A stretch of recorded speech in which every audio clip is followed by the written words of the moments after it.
Hello students, welcome to the class.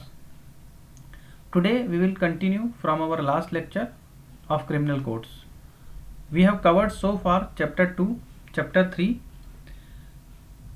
and chapter 13 we will cover today. Chapter 2 and chapter 3. In chapter 2 we have covered about sections 6 to 25A, that is Constitution of Criminal Code and their offices. In chapter 3 we have covered power of criminal codes. 26 to 35 sections we have covered so far. Apart from that, we have covered chapter 14, which is basically condition which is requisite for initiation of proceeding. So condition requisite for initiation of proceeding. Can anybody tell me the sections? What are the sections we have covered in this so far? So this is basically the range of this chapter is 190 to 199. And in this we have covered about 192, 193, 194. हमने ये 3 sections cover करे इसके.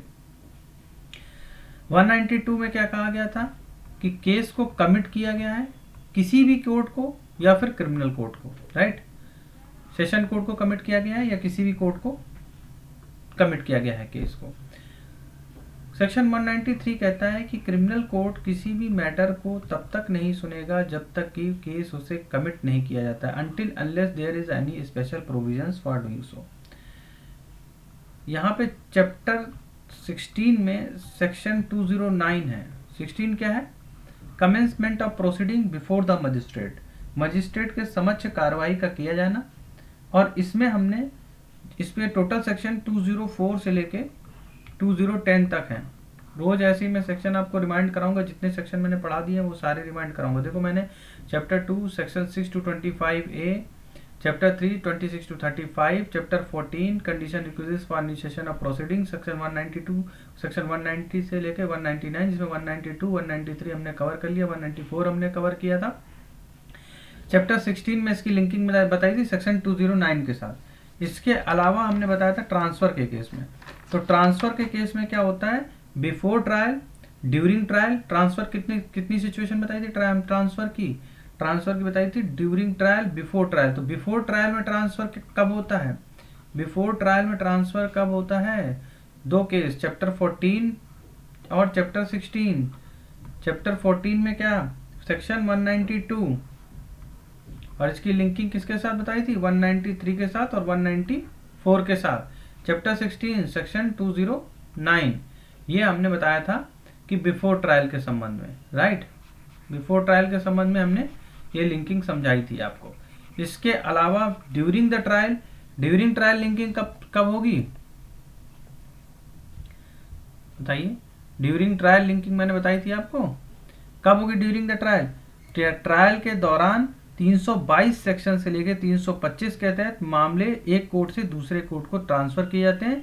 इसको हम section 326 के साथ पढ़ेंगे, ठीक है. और तीसरा केस क्या था? हायर कोर्ट की अथॉरिटी. हायर कोर्ट के पास क्या अथॉरिटी होती है कि वो किसी भी मैटर को एक कोर्ट से दूसरे कोर्ट में ट्रांसफर कर सकता है. तो हायर कोर्ट की अथॉरिटी है 406 से लेकर 412, ठीक है. इतने सेक्शन जो है मैंने आपको इसमें बताए थे. इसके अलावा हमने एक सेक्शन और बहुत ही इंपॉर्टेंट सेक्शन डिस्कस किया था, चैप्टर 35. चैप्टर 35 इसकी रेंज बताओ 460 से लेके 466. ये चैप्टर जो है 35 किसकी बात करता है? चैप्टर 35 बात करता है, बिल्कुल मत भूलो, इरेगुलर प्रोसीडिंग की. इरेगुलर प्रोसीडिंग की बात करता है चैप्टर 35. और इसमें 461 सेक्शन हमने ये बताया था कि ऐसी इरेगुलरिटी है जिससे कि पूरी की पूरी प्रोसीजर विसेट हो जाती है, राइट. तो आज हम इसमें हमने थोड़ा बहुत रिवीजन कर लिया. आज हम पूरा रिवीजन नहीं करेंगे, ठीक है, रोज की तरह. आज हम इसमें चैप्टर 13 पढ़ेंगे. चैप्टर 13 में हम देखेंगे jurisdiction of criminal courts in inquiry and trial, jurisdiction of criminal court in inquiry and trial, right? लेकिन इससे पहले मैं आपसे एक रिक्वेस्ट करना चाहता हूं, अगर आप लोगों ने अभी तक हमारे चैनल को सब्सक्राइब नहीं किया है तो प्लीज़ मेरे चैनल को आप सब्सक्राइब कीजिए और बेल का आइकन प्रेस कीजिए, जिससे कि आपको समय समय पर नोटिफिकेशन मिल सके। इसके अलावा एक नोटिफिकेशन जो आज बहुत इम्पॉर्टेंट है आप लोगों से डिस्कस करना, आज से हम अपनी आईपीसी की क्लासेस स्टार्ट करने जा रहे हैं, लेकिन क्लासेस स्टार्ट नहीं होंगी आईपीसी की अभी। ये हम आईपीसी में बेंच स्ट्रेंथ ले रहे हैं और उसके हिसाब से बैचेस का हम अनाउंसमेंट करेंगे। आप लोगों को इस मेल आईडी पे मेल भेजनी है जिसको जिसको इस क्लास में पार्टिसिपेट करना है। बहुत ही नॉमिनल फीस है, 3000 rupees for IPC, right, only 3000 rupees IPC के लिए।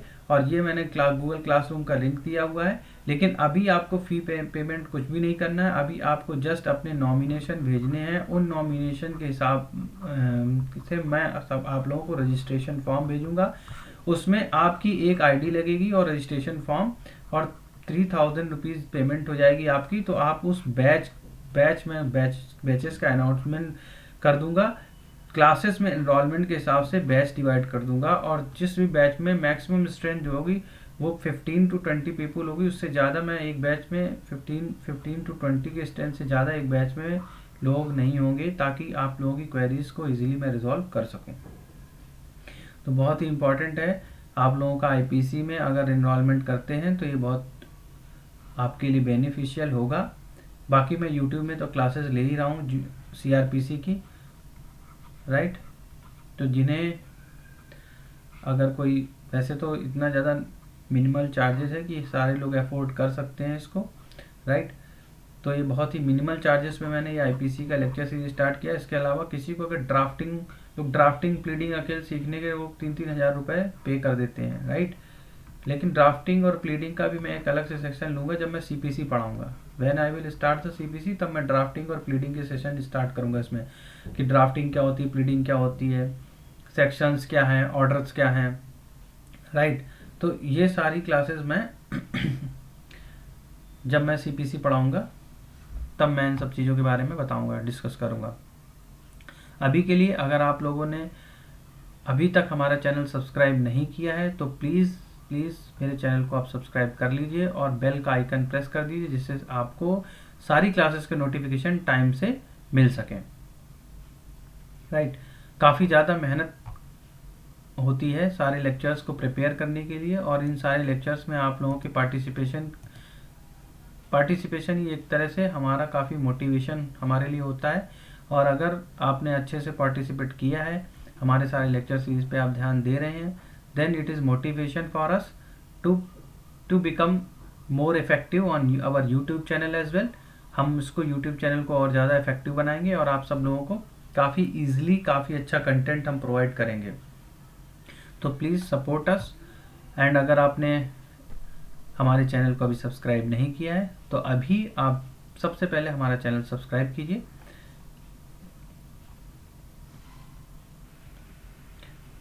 So now we will start our chapter 13, that is jurisdiction of criminal courts in inquiry and trial, right? Okay.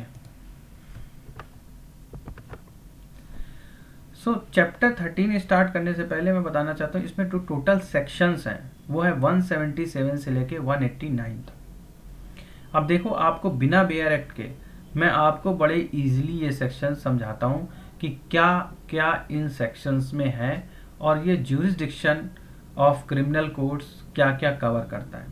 तो देखो, इसका सबसे जो इजी मेथड है वो ये है कि जो सेक्शन 177 है ये जनरल रूल है। जनरल रूल क्या है, उससे पहले आप ये बात समझिए कि जितने भी ऑफेंसेस होते हैं वो ये माना जाता है कि कोई भी ऑफेंस किया गया है तो वो ऑफेंस कैसा होगा, स्थानीय होगा। कोई भी ऑफेंस है उसको ये माना जाता है कि वो ऑफेंस कैसा है, तुम्हारा स्थानीय ऑफेंस है, यानी कि रीजनल ऑफेंस है। अब जैसे हम बात करते हैं, एक सेकेंड, ओके, कोई भी ऑफेंस है उसको हम ये मानते हैं कि ये ऑफेंस जो है वो रीजनल है, स्थानीय माना जाता है उसको। तभी ये बेसिकली मैं ज्यूरिसडिक्शन का फंडा समझा रहा हूँ आपको, काफ़ी ध्यान से सुनिएगा, बिल्कुल नज़रें बोर्ड पे ही रहनी चाहिए।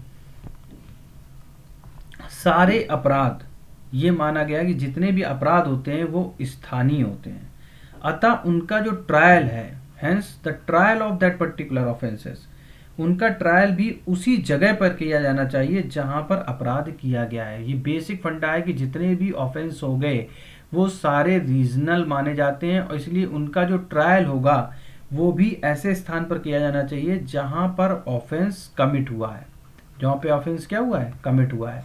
तो जो भी ऑफेंस होंगे वो रीजनल होंगे, रीजनल माना जाएगा उनको, और उनकी ट्रायल भी ऐसी जगह पे की जानी चाहिए जहां पर वो ऑफेंस कमिट हुआ है।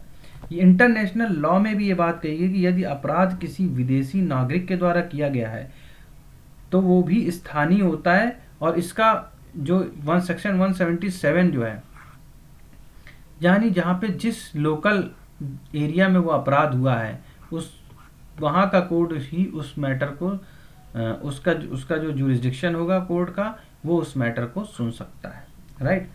अब हम बात करते हैं थोड़ा डिटेल में। इसमें सेक्शन, इसको हम दो पार्ट में डिवाइड करते हैं फॉर सेक ऑफ सिंप्लिसिटी। सबसे पहले हम सीखते हैं जनरल रूल। तो इसमें जनरल रूल क्या है, सेक्शन 177। इसमें 177 में हमारा जनरल रूल है, और ये जनरल रूल क्या कहता है, जनरल रूल हमारा ये कहता है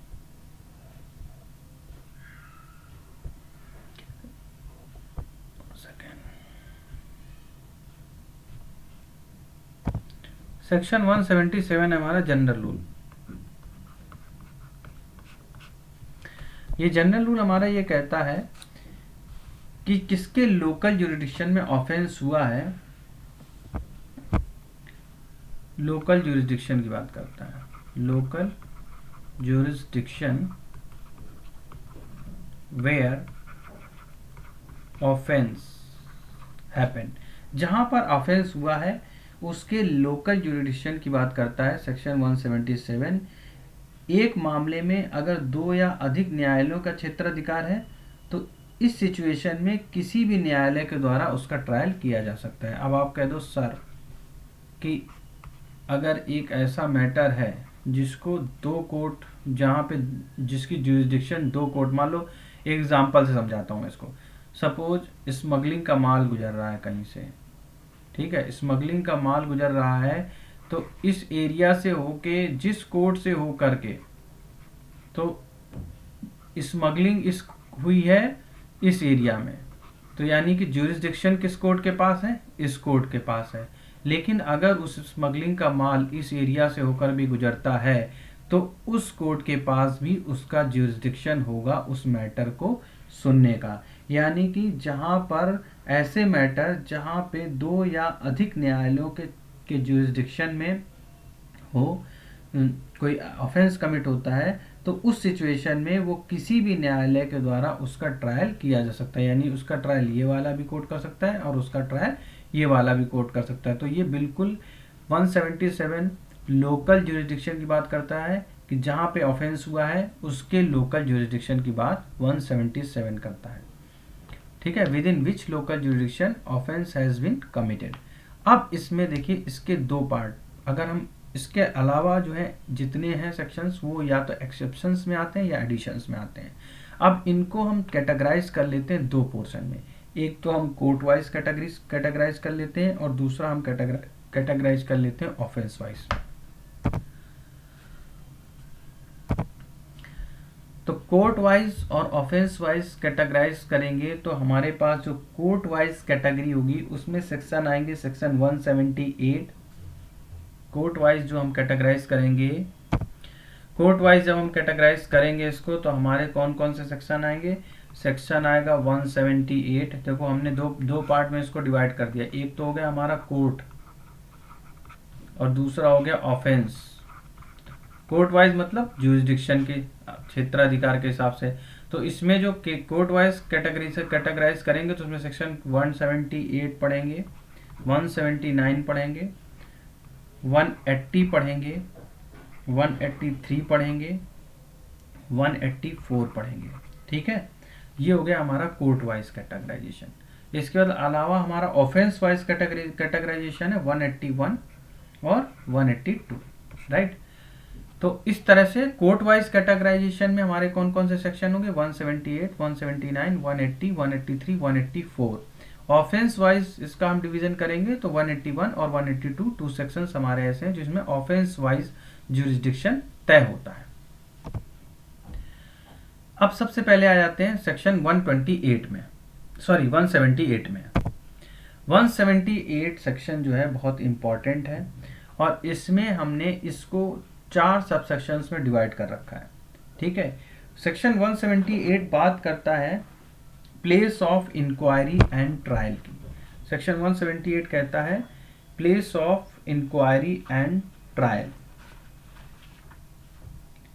राइट। तो इसमें सब सेक्शन ए है, बी है, सी है और डी है। Let me explain. Sub section A, इसको मैंने कीवर्ड से भी यहाँ ब्रेक कर रखा है, तो यहाँ पे हम कीवर्ड मेथड का भी यूज करेंगे थोड़ा सा। ऑलराइट, सेक्शन 178 को हमने इसके 4 सब सेक्शन है सेक्शन 178 के, ए, बी, सी और डी।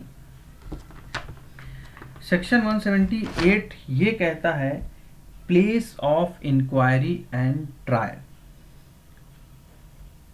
तो सबसे पहले हमने एक जनरल रूल पढ़ा सेक्शन 177। जनरल रूल कहता है ज्यूरिसडिक्शन, ज्यूरिसडिक्शन के कहाँ होना चाहिए, लोकल होना चाहिए, ये कहता है जनरल रूल। लेकिन इसका एक्सेप्शन या फिर एडिशन, मैंने बताया कि बाकी इसके एक्सेप्शन या फिर एडिशंस हो सकते हैं। सेक्शन 178 कहता है कि यहाँ पर ये पता नहीं है, यह निश्चित नहीं है कि अपराध कहाँ किया गया है, नॉट डेफिनेट। यहाँ पे प्लेस पता ही नहीं है कि अपराध कहाँ पे किया गया है, तो आप ज्यूरिसडिक्शन कैसे पता करोगे। तो जहाँ पर प्लेस डिसाइडेड नहीं है, पता नहीं है कि अपराध कहाँ पर किया गया है, अपराध पार्टली एक जगह पर किया गया है और पार्टली इसको दूसरी जगह पर किया गया है।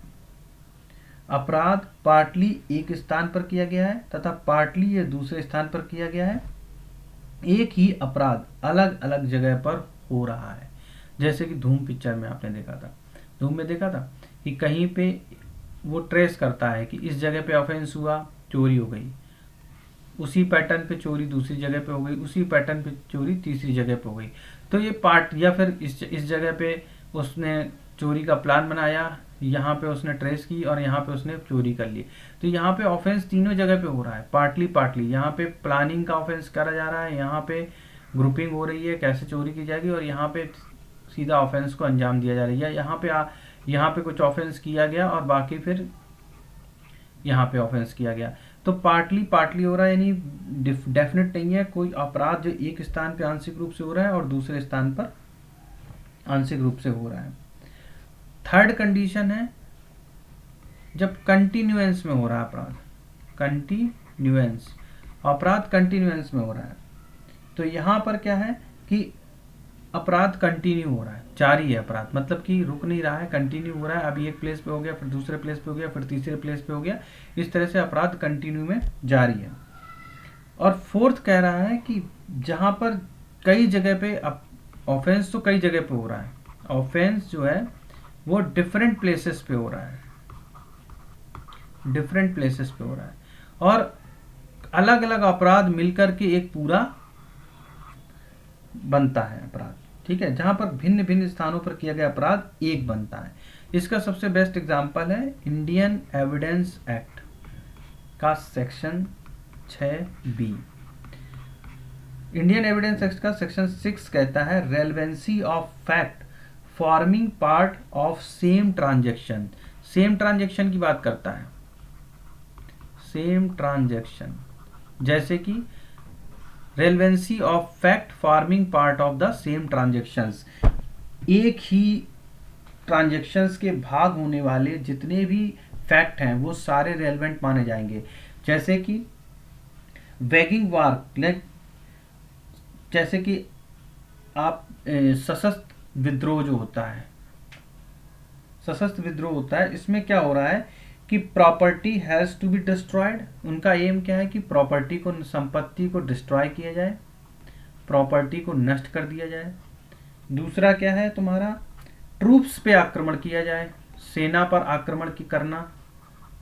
तीसरा क्या है, जेलें तोड़ना, जेल को तोड़ना, जेलें तोड़ना, like gaols are broken open, जेलों को तोड़ना।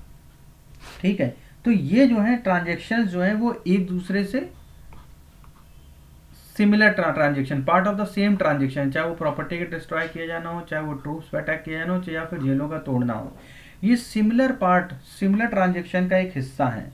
तो इस समव्यवहार में अगर कोई भी घटना घटित होती है तो वो अपराध जो है वो कहा जाएगा कि सारे अलग अलग जगहों का अपराध मिलकर के एक बनता है, तो वो एक ही माना जाएगा कि अगर उसने किसी ने ट्रूप्स में हिस्सा लिया है, ट्रूप्स को डिस्टर्ब किया है, ट्रूप्स पर अटैक किया है, तो उसको ये भी माना जाएगा ये सेम सिमिलर ट्रांजेक्शन का पार्ट है, यानी कि प्रॉपर्टी को डिस्ट्रॉय करना, ट्रूप्स को अटैक करना, तालों को तोड़ना जेलों के, तो ये सिमिलर ट्रांजेक्शन का एक पार्ट माना जाएगा। यानी कि रेलेवेंसी होगी इसकी डिफरेंट डिफरेंट ट्रांजेक्शन्स, मतलब डिफरेंट डिफरेंट जगह पर जो ट्रांजेक्शन्स हुए हैं वो ट्रांजेक्शन सिमिलर हो रहे हैं, तो इनकी रेलेवेंसी होगी। तो ये मैंने सेक्शन 178 में ए बी सी और डी इनमें place of inquiry and trial की बात की है कि सबसे पहले सेक्शन 178 ये कह रहा है कि ये डेफिनेट नहीं है कि अपराध कहाँ किया गया है।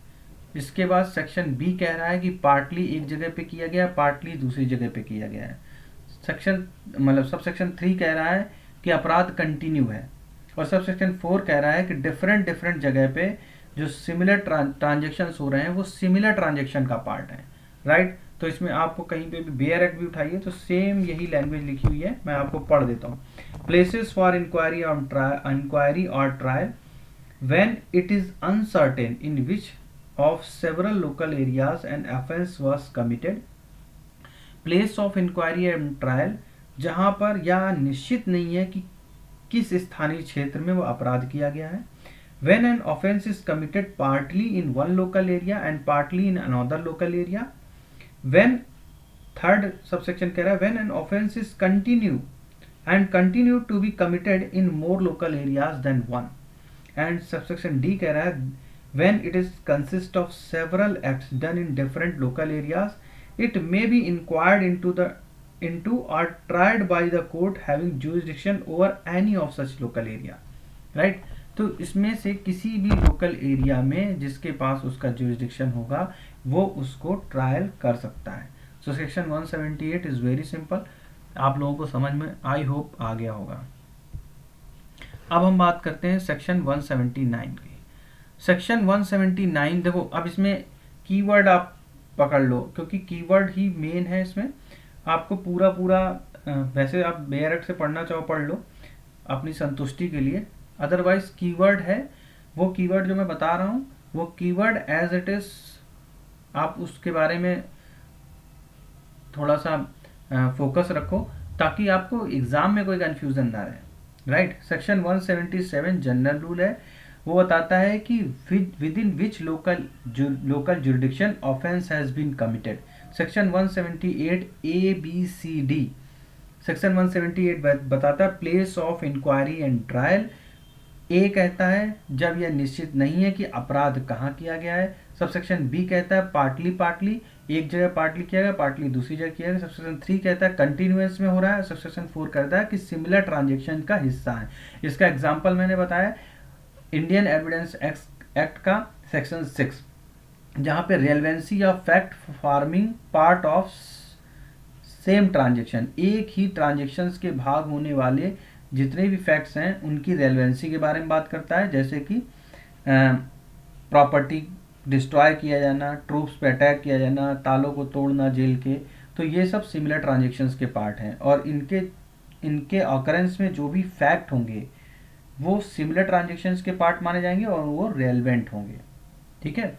अब सेक्शन 179 क्या कहता है? सेक्शन 179 कहता है कि अपराध वहां पे उसका ट्रायल होगा जहां पे एक्ट या फिर उसका कॉन्सिक्वेंस आया है, राइट। तो सेक्शन 179 का एक कीवर्ड है एक्ट और कॉन्सिक्वेंसेस, यानी कि काम कहाँ पे कार्य किया गया है और उसका परिणाम कहाँ पे निकला है। ये अपराध, उसका ट्रायल कहीं पे भी हो सकता है, जहाँ पे वो कृत्य किया गया है, जहाँ पे वो एक्ट हुआ है, या फिर उसका कॉन्सिक्वेंसेस कहाँ पर आया है। सेक्शन 179 ये बात कहता है। अब सेक्शन 180 कहता है कि एक ऑफेंस किसी दूसरे ऑफेंस के संबंधित है, उसके कारण मैंने कोई ऐसा काम किया है आपने जो जिस दूसरे काम के अपने आप में मतलब आप उसके कैपेबल नहीं हो, लेकिन आपने किसी दूसरे ऑफेंस का मतलब वो दूसरे ऑफेंस से रिलेटेड है, इसलिए वो आपको ऑफेंस की कैटेगरी में डाल देता है। ठीक है, तो एक ऑफेंस जो है वह दूसरे ऑफेंस से संबंधित होने के कारण एक अपराध है। तो सेक्शन 180 ये कहता है ऑफेंस, तो इसका कीवर्ड क्या हो गया, ऑफेंस। सेक्शन 183 जर्नी और वॉयज। जर्नी और वॉयज मीन्स सिंपल। अब इसमें क्या पूरा सेक्शन आप पढ़ लो अपने सेटिस्फैक्शन के लिए, लेकिन इसमें सिंपल की कीवर्ड कहा गया 183 में जर्नी और वॉयज। जर्नी और वॉयज में ये कह रहा है कि जर्नी और वॉयज में ये कह रहा है कि जर्नी या 1 सेकेंड जर्नी यानी कि यात्रा हो या फिर कोई जल यात्रा हो आपकी। ठीक है, यात्रा हो या फिर जल यात्रा हो, तो यात्रा या फिर जल यात्रा में किया गया कोई भी अपराध सेक्शन 183 उसकी बात करता है। तो वो जिस जुरिडिक्शन में उसकी या जो भी अधिकार क्षेत्राधिकार जहाँ पे है वहाँ पे उसकी रेलेवेंसी आएगी, वो वहाँ पे ट्राइबल उसका ट्रायल वहीं पे होगा। अब 184 कह रहा है tribal together any of such court, यानी कि अगर किसी भी इस तरह के कोर्ट हैं तो उसमें ये ट्राइबल होंगे। किस तरह के कोर्ट में, ये 184 सेक्शन मैं डिटेल में आगे आपको बताता हूँ। ठीक है, अभी ये तक मैं कीवर्ड बता रहा था आपको कि सेक्शन 179 एक्ट और कॉन्सिक्वेंसेस से, सेक्शन 180 ऑफेंस किसी दूसरे ऑफेंस के मिल गया इसलिए वो अपराध है। सेक्शन 1 उसका जुरिडिक्शन वहां पे होगा, ठीक है, जहां पे वो ऑफेंस किया गया था और जहां पे दूसरे ऑफेंस के कारण वो उसमें अपराध हुआ है वो उसकी वजह से। सेक्शन 183 कहेगा जर्नी और वॉयज यानी कि यात्रा या जल यात्रा में किया गया अपराध। सेक्शन 184 कह रहा है trial together any of such court, ये मैं अभी डिटेल में आपको डिस्कस करता हूँ। सेक्शन 181 अब ये ऑफेंस, ये कैटेगरी है कोर्ट वाइज 179 180 183 184। अब इसके बाद ऑफेंस वाइज कैटेगरी 181 182। 181 में किडनैपिंग अबडक्शन के केस हो गए, थेफ्ट हो गया, रॉबरी हो गया, एक्सटॉर्शन हो गया, क्रिमिनल ब्रीच ऑफ ट्रस्ट हो गया, क्रिमिनल मिस एप्रोप्रिएशन हो गया प्रॉपर्टी, और या फिर स्टोलन प्रॉपर्टी की बात कर रहा है। Kidnapping, abduction, theft, robbery, extortion, criminal breach of trust, criminal misappropriation and stolen property section 181। इसके जो अपराध हैं इस ऑफेंस के वजह से, तो इसकी जुरिडिक्शन ये ऑफेंस वाइज डिसाइड होगी, और वो मैं अभी बताता हूँ क्या होगी, कहाँ कैसे इसकी जुरिडिक्शन डिसाइड करेंगे। 182 में चीटिंग हो गई, लेटर्स के द्वारा चीटिंग, तो जहाँ पे जो लेटर जिस पोस्ट में डाला गया उसका जुरिडिक्शन जहाँ पे आएगा वो उसकी जुरिडिक्शन के अंतर्गत अपराध माना जाएगा। या फिर 494 495 आरपीसी के अंतर्गत जो ऑफेंस होते हैं उनकी बात कर रहे हैं ऑफेंस वाइज, तो इनकी जुरिडिक्शन कैसी होगी, जहाँ पे वो ऑफेंस हुआ है वहाँ पे उसका क्षेत्राधिकार, जो जिस कोर्ट को उसका क्षेत्राधिकार होगा वो कोर्ट उस मैटर को सुनेगी। अब हम इसको थोड़ा डिटेल में सेक्शन 181 सबसे पहले कवर करते हैं। सेक्शन 181 में हमने कितने केस कवर किए थे, हमने केस कवर किए थे सबसे पहले चोरी या ठग, 310 क्या ठग, और 311 सेक्शन आईपीसी के हैं। ये सेक्शन आईपीसी का सेक्शन 310 है ठग का, और सेक्शन 311 है पनिशमेंट फॉर ठग। 391 है डकैती, और 396 है डकैती विद मर्डर। 310 ठग, 311 पनिशमेंट फॉर ठग, 391 इज डकैती, 396 डकैती विद मर्डर, और इसके अलावा एस्केप। यानी कि ये जो ऑफेंस हैं इसमें कौन सा कोर्ट, इसकी जुरिडिक्शन किस कोर्ट को होगी, जहां पर ऑफेंस कमिट किया गया है या जहां पर वो एक्यूज मिला है, जिसने चोरी की है, जिसने ठगी की है, जिसने डकैती की है, जिसने डकैती के साथ मर्डर कर दिया, जिसने 310 किया है, 391 किया है, 396 किया है, 311 किया है, एस्केप वो फरार है, वो जहां पर मिलेगा उसका क्षेत्राधिकार उस कोर्ट के पास होगा या फिर जहां पर उसने ऑफेंस कमिट होगा उस कोर्ट कमिट किया होगा उस कोर्ट के पास उसका क्षेत्राधिकार होगा। ठीक है, तो आईपीसी का सेक्शन 310, 311, 391, 396 एंड एस्केप, यहाँ पे जो क्षेत्राधिकार है किस कोर्ट के पास होगा, जहां पर वो जिस कोर्ट के क्षेत्राधिकार में वो ऑफेंस हुआ है उस कोर्ट को उसका ट्रायल करने का अधिकार होगा। और उसके अलावा जहां पर जिस कोर्ट के क्षेत्राधिकार में वो एक्यूज्ड फाउंड हुआ है उस कोर्ट के पास उसका राइट होगा उसके ट्रायल करने का। अब किडनैपिंग और एब्डक्शन के मैटर क्या है? किडनैपिंग, अपहरण और व्यपहरण, किडनैपिंग और एब्डक्शन सिमिलर, इसमें भी वही चीज है। कहाँ पे कौन सी कोर्ट, किस कोर्ट के क्षेत्राधिकार में वो ऑफेंस कमिट किया गया है, जहाँ पर किडनैपिंग हुई है या जहाँ पर एब्डक्शन हुआ है, वो कोर्ट उस मैटर को सुनेगी। जिस एरिया में वो कोर्ट है उस एरिया का कोर्ट उस मैटर को सुनेगा।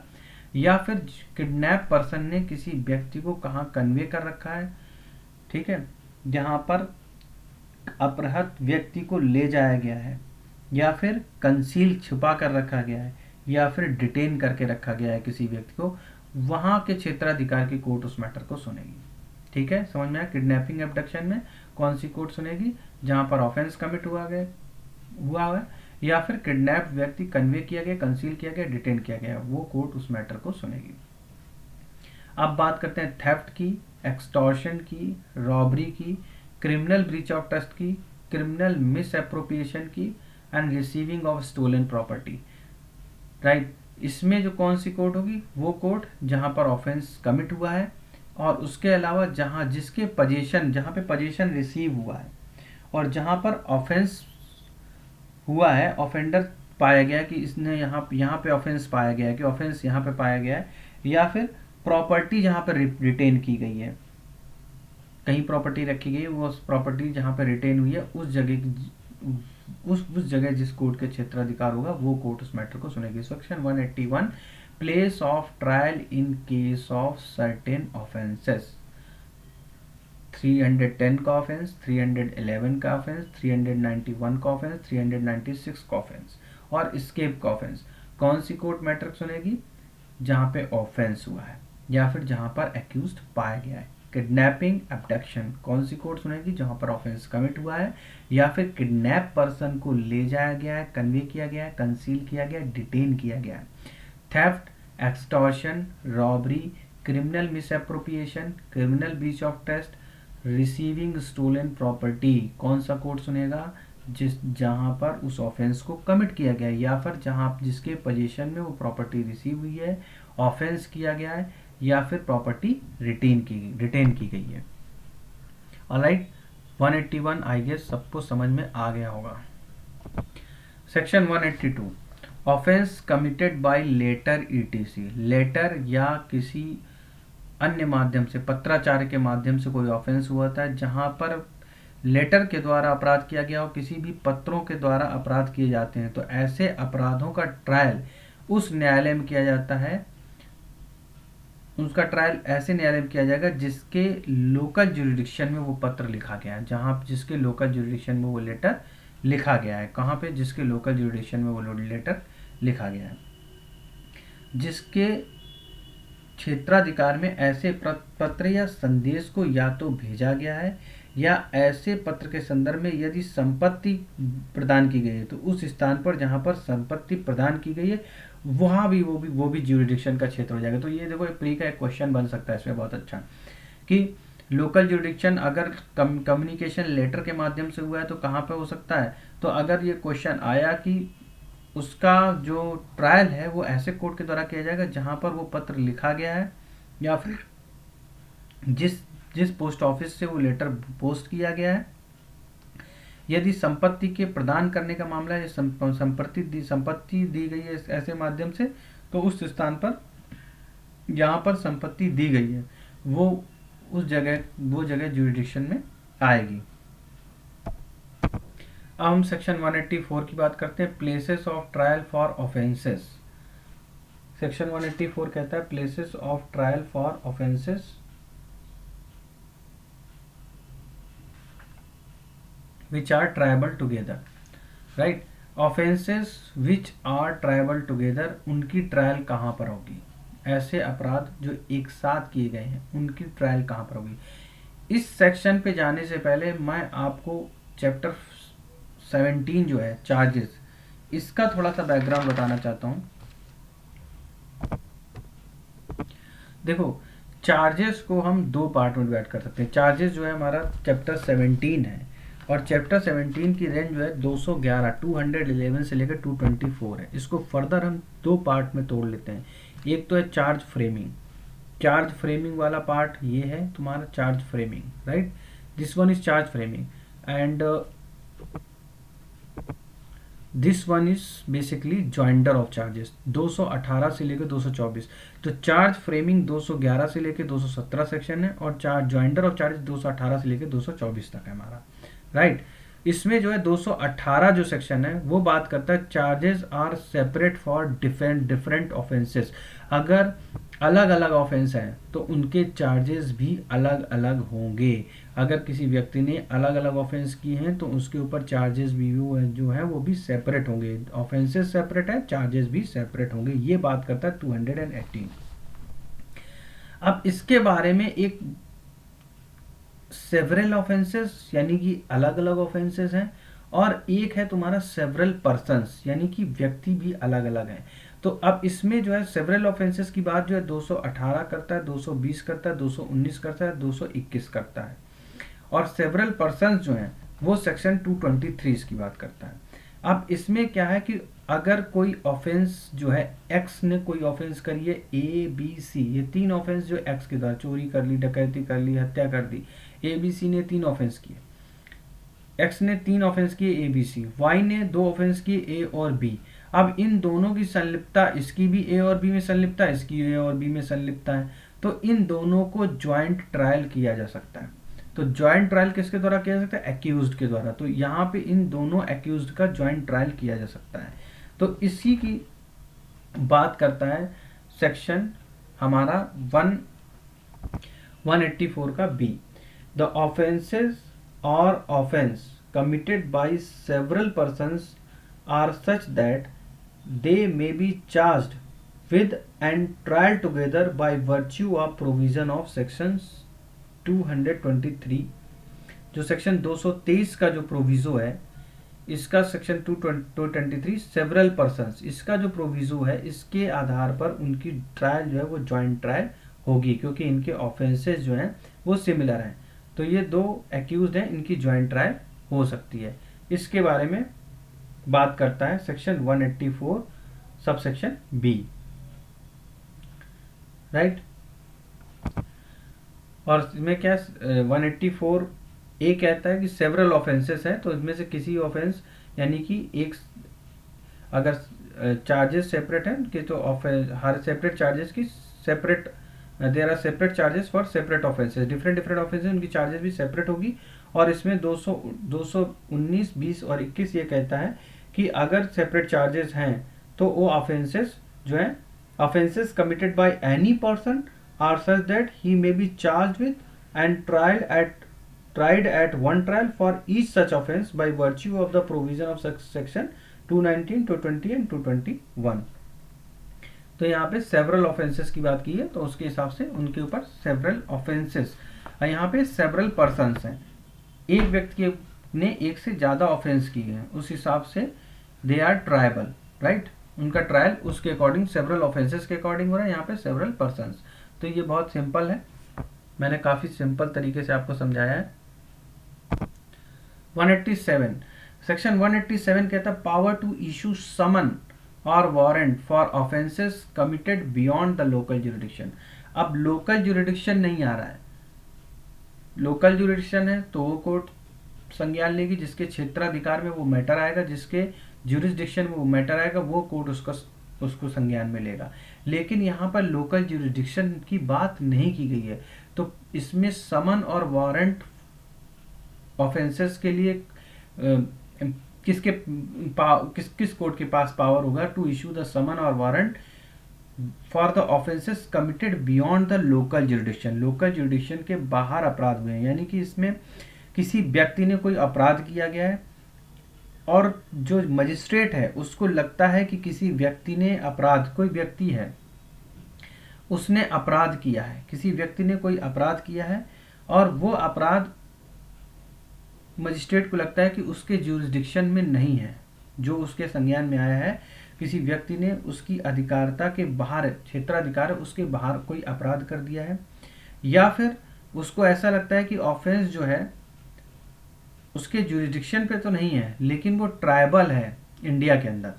ठीक है, तो दो सिचुएशन, जब अपराध जो है वो कमिट हुआ है बियॉन्ड द लोकल ज्यूरिसडिक्शन, जब मजिस्ट्रेट को ऐसा लगता है कि ये उसके ज्यूरिसडिक्शन में आउटसाइड ज्यूरिसडिक्शन है लेकिन ये ऑफेंस जो है उसके ज्यूरिसडिक्शन के बाहर किया गया है, आउटसाइड हिज ज्यूरिसडिक्शन है, और वो उस खुद विचारा नहीं कर सकता है, यानी उसके क्षेत्राधिकार में उसका ट्रायल नहीं है, लेकिन वो ऑफेंस जो है ट्राइबल है विद इन इंडिया। तो ऐसी सिचुएशन में कोर्ट को मजिस्ट्रेट जो है वो क्या कर सकता है, इंक्वायरी कर सकता है, अपराध की जांच कर सकता है। मजिस्ट्रेट को ऐसा लगता है उसके पास ज्यूरिसडिक्शन नहीं है, फिर भी वो मजिस्ट्रेट उस केस की इंक्वायरी कर सकता है। अपराधी को कंपेल कर सकता है उसके समक्ष हाजिर होने के लिए कि वो उसके पास आए और अपनी मतलब हाजिर हो कोर्ट के पास, अब मजिस्ट्रेट के समक्ष हाजिर करने के लिए अपराधी को विवश कर सकता है। ठीक है, या फिर मजिस्ट्रेट के पास, यानी कि ऑफेंस की इंक्वायरी कर सकता है मजिस्ट्रेट, कंपेल कर सकता है ऑफेंडर को कि वो मजिस्ट्रेट के समक्ष पेश हो, या फिर उसको सेंड कर सकता है, जो भी कंसर्न मजिस्ट्रेट हो उसके पास भेज सकता है। अगर उसको पता चल गया कि नहीं हाँ इसकी क्षेत्राधिकार इस मजिस्ट्रेट के पास है तो वो उसको ऑफेंडर को उस मजिस्ट्रेट के पास भेज देगा। ठीक है, अब अगर अपराधी बेल में है यानी कि टेक अ बॉन्ड, तो वो क्या कर बेल अगर बेल में चल रहा है तो उसके मतलब कोर्ट उसको उसकी बेल देने के लिए तैयार हो गया, तो क्या होगा कि वो बॉन्ड भरवाएगा कि जब भी वो कंसर्न मजिस्ट्रेट उसको बुलाएगा तो फिर उसको मजिस्ट्रेट के समक्ष हाजिर होना पड़ेगा, लेकिन डेथ और लाइफ इम्प्रिजनमेंट के केस में वो ऐसा नहीं कर सकता है। ठीक है, तो सेक्शन 187 कहता है power to issue summon warrant for offences committed beyond the local jurisdiction. किसी भी ऑफेंडर ने, किसी एक्यूज ने अपराध किया है लेकिन वो अपराध जो है उसके ज्यूरिसडिक्शन, ऐसा लगता है मजिस्ट्रेट को कि वो उस अपराध को सुनने के लिए सक्षम नहीं है या उसके ज्यूरिसडिक्शन में अपराध नहीं हुआ है, ऑफेंस जो है वो उसके ज्यूरिसडिक्शन में ट्राइबल नहीं है लेकिन ट्राइबल इंडिया के अंदर वो ट्राइबल है, तो उस केस में मजिस्ट्रेट जो है वो नंबर 1 मजिस्ट्रेट इंक्वायरी बिठा सकता है, उस ऑफेंस जो भी ऑफेंस उसने किया उस ऑफेंस से रिलेटेड इंक्वायरी भी बिठा सकता है, कंपेल कर सकता है एक्यूज को कि उसके समक्ष हाजिर हो फॉर अपीयरेंस। मजिस्ट्रेट जो है उसको ऑफेंस के करस्पॉन्डिंग इंक्वायरी बिठा सकता है, एक्यूज को कंपेल कर सकता है अपीयरेंस के लिए, send him to appear before the concern magistrate, concern magistrate के पास अपीयरेंस के लिए भेज सकता है। अगर उसने बेल देने के लिए तैयार हो गया है तो उससे एक बेल बॉन्ड भरवाया जाएगा कि कंसर्न मजिस्ट्रेट जब भी उसको बुलाएगा फॉर अपीयरेंस तो उसको उसके समक्ष हाजिर होना होगा, लेकिन वो डेथ और लाइफ इम्प्रिजनमेंट के केस में बेल बॉन्ड नहीं भरवा सकता है। राइट, तो ये सेक्शन 187 है जो समन और वारंट के इशू करने के बारे में बात करता है। अब सेक्शन 188 कहता है कि ऑफेंस जो है आउटसाइड इंडिया कमिट हुआ है, ऑफेंस कमिट तो हुआ है लेकिन भारत के बाहर कमिट हुआ है, लेकिन ऑफेंस किसी इंडियन सिटीजन ने किया है, offence committed anywhere by the Indian citizen, या फिर ऑफेंस नॉन इंडियन सिटीजन के द्वारा हुआ है लेकिन commencement of offence in a ship और aircraft registered in India, ship या एयरक्राफ्ट में हुआ है जो इंडिया में रजिस्टर्ड है, लेकिन तो उसका ट्रायल जो है वो विचारण किया जा सकता है, लेकिन ये ट्रायल जो होगा वो subject to sanction of central government, जो सेंट्रल गवर्नमेंट है उसके सब्जेक्ट टू सैंक्शन होगा, एक प्रोविजन कि जो उसका ट्रायल तब होगा जब सैंक्शन गवर्नमेंट, जो सेंट्रल गवर्नमेंट है उसको सैंक्शन कर देगी। तो सेंट्रल गवर्नमेंट की जो डायरेक्शन है वो 189 बात करता है। सेंट्रल गवर्नमेंट की क्या डायरेक्शन होंगी कि इस सेक्शन के ऑफेंस में जो एक्यूज द्वारा जो भी डिस्पोजिशन या एग्जीबिशंस प्रोड्यूस किए जाते हैं बिफोर द जुडिशियल ऑफिसर, जो भी जुडिशियल ऑफिसर इनकी इंक्वायरी या ट्रायल कर रहा है उसके करस्पॉन्डिंग जितने भी जुडिशियल डिस्पोजिशन है, एग्जीबिशन है, जो भी प्रोड्यूस किया गया है ठीक है, फॉर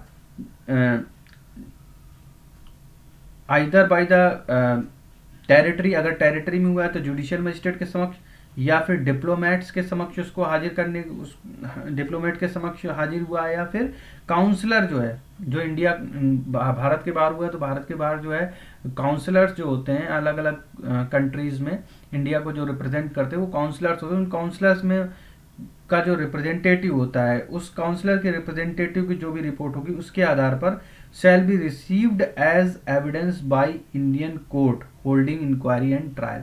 तो वो इंक्वायरी और ट्रायल के द्वारा, इंडियन कोर्ट के द्वारा इंक्वायरी एंड ट्रायल किया जाएगा, उसको एज एन एविडेंस माना जाएगा। जो भी जुडिशियल ऑफिसर्स है, डिप्लोमेट्स है, काउंसलर है, उन्होंने जो भी डिस्पोजिशन किया, एग्जीबिशन किया, जिसके समझ जो भी प्रोड्यूस किया गया है उसको एज एन एविडेंस माना जाएगा by Indian court holding the inquiry and trial.